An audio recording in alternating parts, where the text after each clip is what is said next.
या सगळ्याविषयी बोलण्याकरता किशोरी पेडणेकर आपल्यासोबत जोडल्या गेलेल्या आहेत।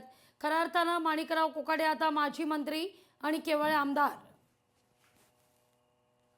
खरं म्हणजे त्यांचा आमदारकीचा पण राजीनामा घेतला पाहिजे।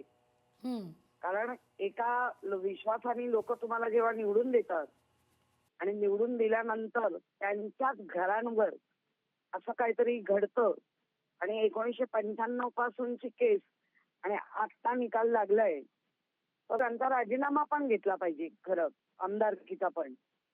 आणि आपल्या राज्यपालांनी त्वरित निर्णय घेतल्यामुळे लोकांना आता किमान एवढं तरी कळतंय की राज्यपाल मुख्यमंत्र्यांनी पाठवलेल्या कुठल्याही याच्यातील लगेच निर्णय घेतात। असे अनेक निर्णय येतील, त्याच्यावरही लगेच निर्णय घ्या की जेणेकरून या महाराष्ट्राला एक दिशाहीन होताना दिसतोय तो परत व्यवस्थित जाग्यावर येतोय असं वाटेल। धन्यवाद आमच्याशी संवाद साधला त्याबद्दल। लोकशाही मराठी ऐका, पहा, जागरूक रहा।